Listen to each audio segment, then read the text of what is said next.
Беше Васкар Джордано. Беше Терчо Попдюрдюев.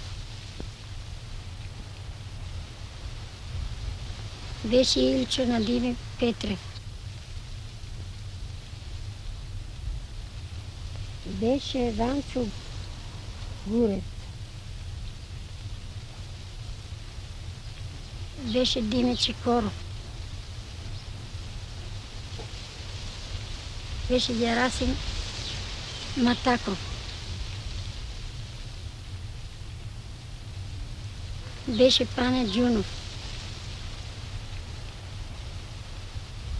Беше Ристе Джордев.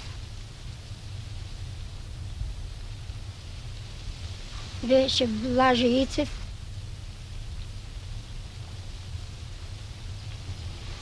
Данчо Даков.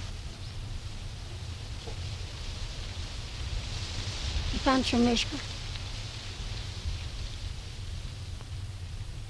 Еро видит найма.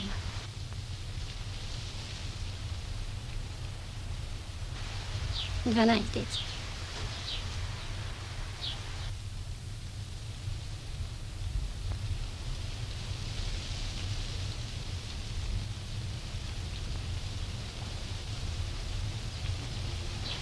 И на 15 юни, вечерта, барабан ще бие ни селото, утре ще има парада. Ороки, всички да съберат младите дома да видят, че играят, че има веселба в селото. А ние тутун утре ще садим. Он вика, тате, не додам я на тутуна денеска. Ти има утре парада. И аз на школата ти идам и от школата па дома да си повтасам, да си изчистам. Татко му вика, има време, кой ти сади тутун. Ти ако не идиш по-голям да носиш вода, кой ти носи друг. Има време, ние пак си дойдеме, ти пак си почиташки дойдат, няма в школата денеска. И отидоме ние там от тутун садем ден, така ще си Степани близо. Додека си Степани. И вечерта скини сами си идеме. Ама има една ябъка тук близо до селото, дърво големо, много ябъки нано. И оно сече, шо ти е видела, че мамо ще го градам патот, утре че има кордо нагоре, че не оберат ябъката. Викам, има време за ябъката. Ай, дойде да си удуйме. Татко ти дома сега че не чека. Си отидоме и оно се спрема да изпадя на Дучино дойде па. Татко му си дадам, вика, Пере, ти не му идиш на Дучино, ти да седиш дома, а от има много войска ни с селото, и аз идам се заключам Дучино и одно се врачам. Добро, оно. Аз свиреше много с хармоника. Оно хармониката си взе и си седна, ако музика. И си седна на джамот горе, свира. Татко му заключил Дучино, ти си иди, му вика, и аз ти викам дома да седиш, а ти седиш на джамоците да те чуят. Скоро долу, сето село е войска за биено. И добре се прибраме, вечераме, сиромашки деца, събраме се, легнаме. И утрото рано, уж от 4 сата, тот куче една куча, оде чука мето по кучите. И чук на пенджерто, я изпадна, ми вика, дома ли е Ило? Я викам, дома. Жощи, нека дойде, рече, го викат на кафенето. И аз се врачам, я дори станам и он изпадна другото да. Шо викам, майко, викам, го викат татко ти на кафене. Я да ида.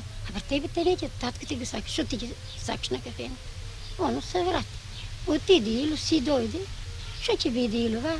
Рече некой от два плен, шо от драт от некой шо взел, да го занесе от денеска ти мало претрес, а нема да го найдат. Оно вика, како претрес ли? Вика, денеска ти има парада ли, че играем или че пеем и се веселим. Добро, татко му вика така, ама вака завъртели они, вака ти бидел.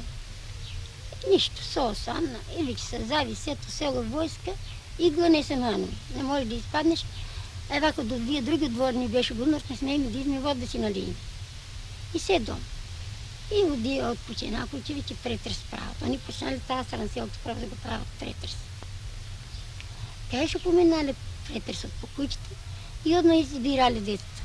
Димо на зайцът го фанали събрали детето и го завели, го тепали много и го прашали които са другари. И он изкажава, вие ми са другари. И они подред почнали от тази страна река да си избират. Ние си легна да спият. Жешка ще работят, не дава да изпаднеш от дом. И една жена, куча има тони, джамови ими, та не и нашите куче, та нямаше джамови, другите. И тази жената ми вика, Надо, що работите? Им викам нищо. Моя рече, дали знаеш, че децата нам го избират? Ферчо го взея, Надиме Петре го взея, всички тия деца от тази страна изели. Я викам, не се гледат кай нас нищо. Дур така лафети, дойдо у нашето мало. Дойдо у нашето мало, поминава тази страна, кметът отиде, кай нас дойде друг и на пенджерто чука, и я се явил, ми вика, дома ли Ило? Я викам, дома. Нека изпадне Ило. А дето спиеш. И му вика, Ило, ако е дома Перто, нека изпадне, на кафенето го вика. Ако не е дома, нека не иде. Он вика, дома, го спи, се го разбудам. И отидат, където го разбуди, стане Перто, викат на кафенето. И он стана радостно, застана на огледалото, обал се на чешла. Преди тази ден съдеме Тутунов и он лебleби от джепото си туризм. И се начешла на огледалото, изпадна, имаме пенджер и си стоя на пенджерто и си взима от джеп лебleби и си зори. А то от тази страна дете не да изпадне. А нашето ти мало, 14 години, 15, не разбирало защо го водят. А то не че от ден да изпадне. И татко му стои позади него и го потисна. И той изтърча и забра надво. И тия бяха нашите последни деца вече. И забра и нашите деца и татко му си дойде и па си седна дома. Вика, Мило, защо и забира тя деца? Шо че биде? Вика, оти почна дода така начер да сири нади воно, че и постигна от нещо, шо друго че биде? Кой го мислил оти за че изтепуват децата? И си легна и он да спи. Дур така, и па та жената ми вика, Надо, знаеш ли ти деца нагоре и отара? Къде мър нагоре и отара? Нагоре вика отара кай мостът. Но та до моста толкова се гледа. И я идам, се врачам, вика, Мило, децата и отарали кай мостът. Кой ти кажу и коца? Защо сега кай мостът децата и терат? А бос я го имам дете, Коля ми беше малетка, 7 месеца ми беше. Он ми вика, може, слушай, кажа, зави го вода дето, ти лимченци, малетки. И натопе накърпа вода главата да му вързми, каза да е болно нещо. Иди натки да видиш, дали си близко, дали до зайци ти отера, дали на друго место некъде. Мария, как ти ода много войска е? По краят, а вака па се изтрея краищата, и не се гледа отгоре от войската, от селото. И я по края ода мода, и вече ти изпадям, може до тази куча да доближам и ева го. Войник ме чека, стоя тук стража на улицата. Викам, Рибулко, къде ще отидаш? Викам, да идам, един човек идва от Аден, отгоре, а тия човек си идват кай мокрището, кай седирте и Степани. Там има ниви. Викам една му дана купта, аз сакам да идам, ми е татко, да го прашам. Ако е дома майка, вот дето много ми е тежко болно да го види, че ми умре. Ако не е дома майка, одно от съврата. Он вика, Рибулко, аз ще те пушам, ама другите ти те застрела. Аман, брат, ще се молям, завиди ме, види, пушко до порта далеко, до на порта. И добър човек, ме сгърна вака сосна го, ме взе и ме преведе напред. И тия глухи и стар човек, не може много да оди, я поспеша на двор до Говтаса и вака за ръка го затресва. Викам, откай си идеш? От Млаковите си ида. Ами нещо. Видо децата ера. Кой деца? Ами деца. Надиме Петре, дето Петре. Ама и вашето дете я го видо да изсосни. И дека и пречека там на това место. А после Мори Иловици и двойчинята ера. Двойчинята по-назад бея, машките бея по-право. И аз спа отма назад, се вратим, войникът ме чека на порта. Я почна да плача. Ми викам, що плачеш, Булко? Викам, войниче, майка не е била дома, дето ти ми умре. Вика, Булко, вие денеска ще и терат, неко умрели, ако били какво, а него ли денеска ще умре? И от тази ден он ме преведе до той и натки, вече не се гледа от войската. Си дойде по-леко дома и му кажу, деца на нагоре и отерали. И сей си коси кубим по двора, той ме не дава да мърдеш да изпаднеш от вратата надвор. Дур така изпукава пушките. Пукна пушка и почна войската вече сета да забира на кафента в реката, вътре. И се собра сета войска в селото. И они изтекали децата синко, нашето го ударили едно до нашето се стиснало, не го отепале това. От нашето тук беше ударено, дето отделно бяха кушимите изпънати. Кръвто на перто, очите му се напускали на воа и влаж, и то така до него се стиснало. И то живо било. Они изтепали, вие троица му избегали и не можели да и найдат тия троицата. Те дори да и найдат, вие другите, вие сите изпретресли деца. И го нашли воа живо. И той пак го отепали. И те и нашли и донели па тука.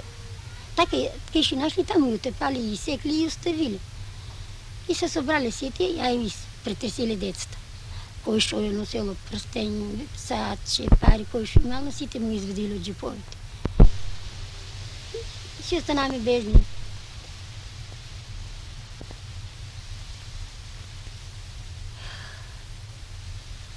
Почна да копат гробища. И сите така изкопаят на дупка големи и тия до тия наредува. И ние рекоме, нашето ни е най-мало, най-накрая го творим. И толкова беше. И закопаме ни чел, ни чар, так, голи на майци, боси. Само уноса носеше сандалки и пълтенце беше облечено и я ще занесат в чаршава да го завием. И отделото не да дойде да го облечем, не да дойде и облечеш. Как ще само чаршава ще завием и так. И голи боси, так и наредом и исто шума отгора. Натураме от яворията. И засипал със земя. Едно само майка му чилимче беше взела. Майка му не едно братче го пратила пред търчало, взел и чилимче. И нашето я чаршай ще занесо два от отделото, само джаби ще го носи. Не да дойде да му го облечеме нищо. И земя в земя и закопаме. Така и оставим. После доротка дойдо нашите. И разкопаме и кренса, нами по-горе на реката да я отнесе.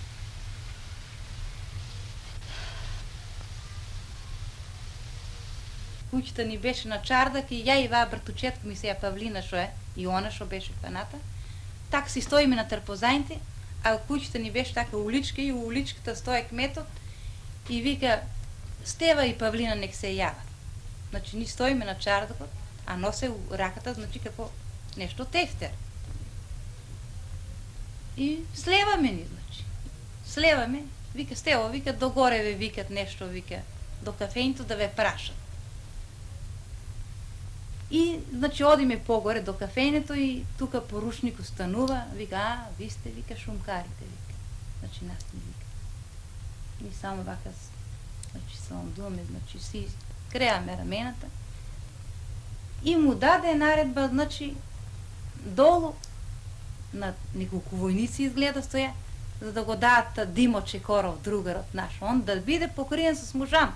Ја случајно вака се испули, кога гледам, од мушамта го откриват Димо и иде на кај нас, го водат, значи. И очи у очи да не почуват.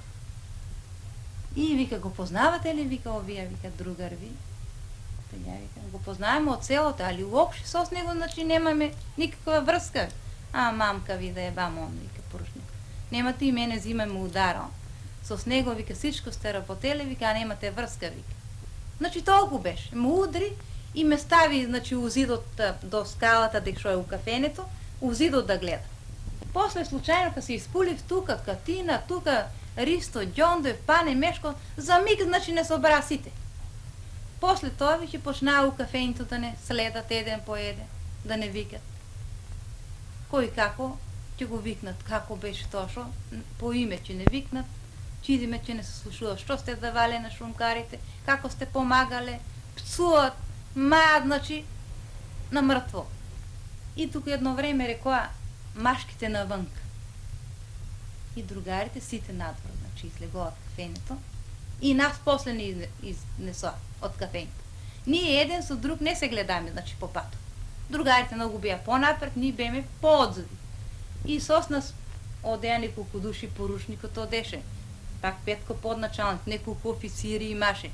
И само ни викат по патот и ни викат, ајде кажите, вика, какво да му правиме на Димо. Значи на Димо Чекоров. Димо е најпрвен фанат. И у Димо, кога ја ги сликато, било пронајдено. Па ни викаме, шо има, шо да му правите на Димо? Ни ништо не знаеме за Димо. Па викат, ете, мора, вика, да решите нешто за Димо. Викаме, не знаеме ни, 4 женски, не знаеме шо да решиме. Немаме поима шо да решиме, значи. Нема пак по пат. Ај кажите. Ајде бе, вика, ќе видите, вика, нагоре, што ќе стане, вика, со вас. И кога одиме горе, имаше така една браза, дек што се другарите, значи тука па патчето, тој ги си вадеа ѓонче, такви работи. И они сите наседнати. Кој кошула си се облекол. Па жешко не се газеше на земјата, таква жештина. Таква жештина не сум памтела, значи, у мојот живот на 16 години да е имал кај таа ден. Жештина вака одиме и носи си икреат. Очо не се стапнуе на земјата. И они што си беа наседнати, и Васо Аџарданов, кафеното што го држеше, иде понапред вака одни и седеле и на поручникот му вика, може ли, вика, да се вратам назад од кафенето? Он го држеше. Вика, отворено е. И еден така шишки полицаец вика, има, вика, време, ќе се вратите, вика.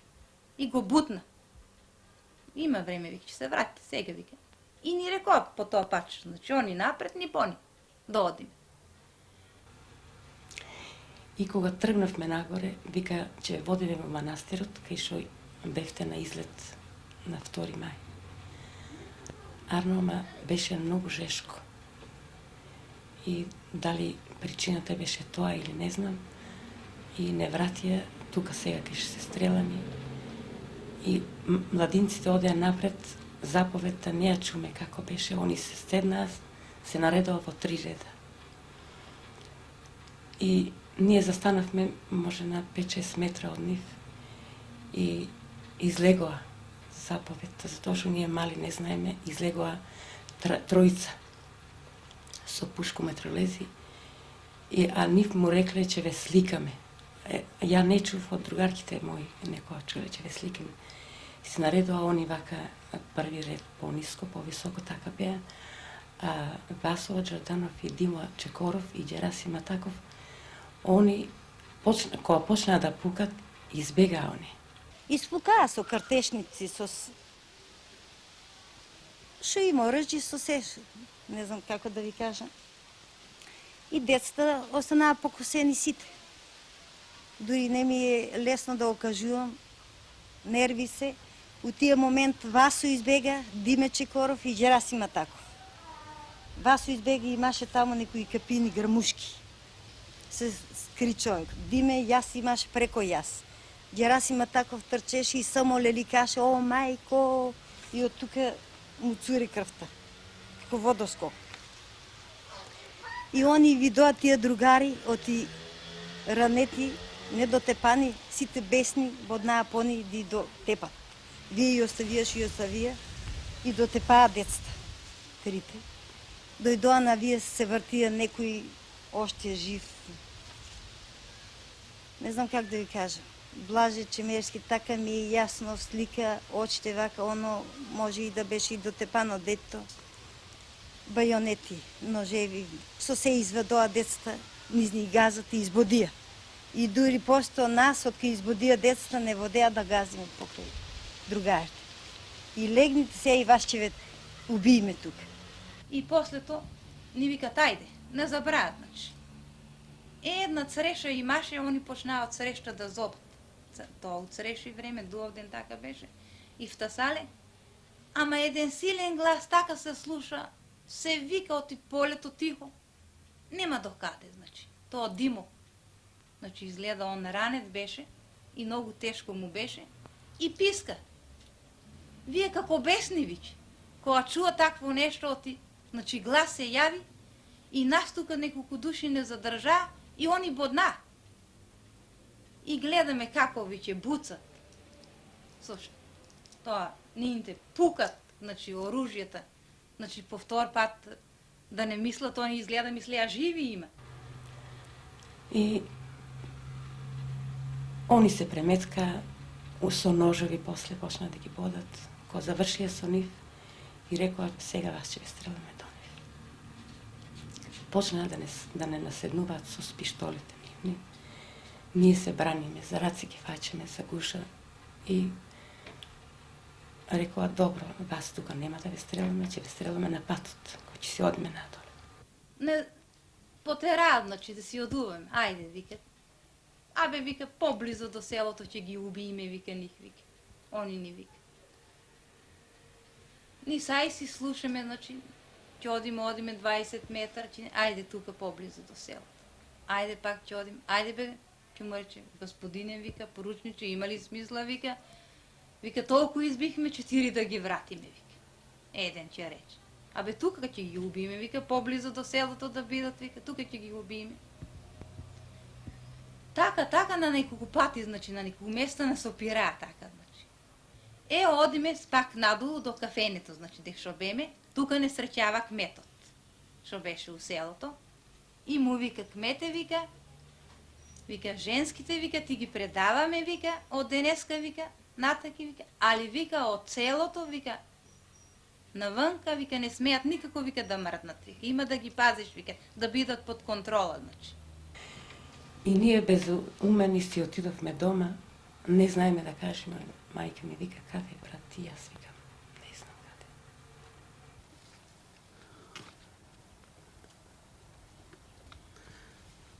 каде. Таа вечер, прво ја го праќа дето да го занесе лебот. Оти близо до селото беа. А он ми вика, остај ме рече една вечер да одморам. Нема реко оставање, а знаеш работата како е. Оти ќе бидува блокада. Но заедно ќе идеме. Ај заедно го однесоме лебот. И откако вечераа таму, другарци, нарипаа Рочко и Кочо да влеват у селото. Ја не му дава. Затоа што не беа членови на партијата, значи бе ја раководител. И како што ти кажа, още двојица друзи. Реко, ќе ве јавам на штабот. Ја го рече. Главно ќе одиме. Бит си допад, сваква лакарзија. И замина и моето дете сосни. Ми вика, ваков ли комуниста ќе бидоиш? За мене те боле, а за ни не те боле. Он ако не се вратат, рече, ја не се враќам. Ми ја врза. Не може да му одговорам. И заминаа. Утрето още у зората, слејаме аз долу у селото, едни опинци ми да доа, едни чизми да се поправат. На кондурџиите. Па наши беа тие кондурџиите. Ѓорѓи Куцевски се викаше и Ѓошо Мешков.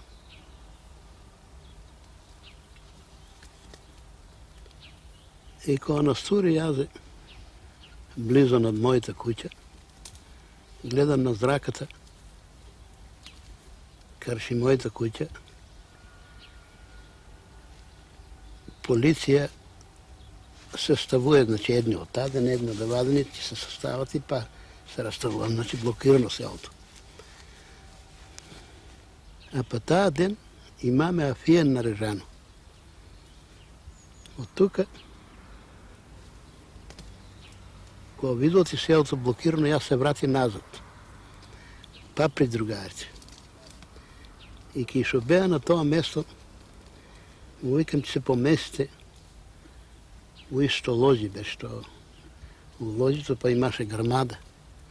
Околу грмада, значи, бресе вака, шума. И реко, ќе влезете у шумата. У секој случај, како ти блокирано е реко селото. Добро ме послушаа.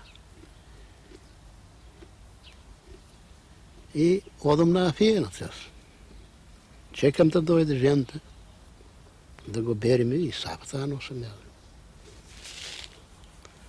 Нема. Па имаше еден стар човек таму, лежеше с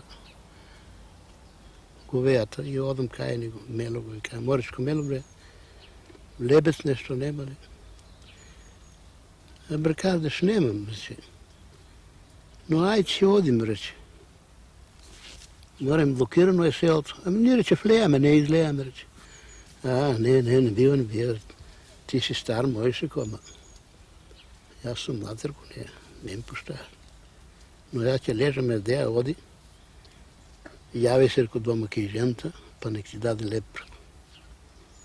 Добре, бре, кажеш. Не се чека, дойде човек, стар човек, него запреле. И донесе лебедство. Ajde i mlijeko mi namaže od kravata. I od ka pojadu, čovadom kaj ja pijeno sedim. Tamo što će pravim kaj čovjek. I od deći kaj ja pijeno. A pred da dojdat mojica čerka i son jedan od drugarci, spukava puškice. Сега чекам да пукнат нашите па вие аз уице шо е. Па он карши от тази страна село, па имаше една колиба. Тамо е он и мислям да беше шо е убиен Киро Кръстев. И чекам да пукнат нийните пиштоли или бомби, знаеш. Чкомело го прашувам нещо, не видели. Ами рече, кой оде на надвор, че завацаша на Дулево дол се века. Прочека, рече, полиция и войска, а на средината, рече, 5-16 деца, машки, дамики и женски, рече. Свършена е работа. И на тази отгоре плаче тая моята черка, най-стара е. И то машкото Цандо Бояджио се вика. Шо плачете, бе, му? И сте параче. Не си. Бийте живи, ръкови. И така. Одан. Тя ни селото се събрало, сето там. И аз моите чейли бяха с окинаци, а неговите бяха от партията нови. За мене му и собо чейлите. Си обоязе, па моите му и наметна. Вика, еден, шо правиш ти, рече, бе? Нас дето чейлите му изем. Не му трябват, не може. Мене ти ми требува. И така, вечерта заминувам аз.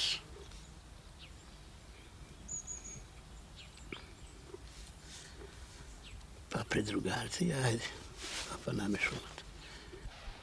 12 деца.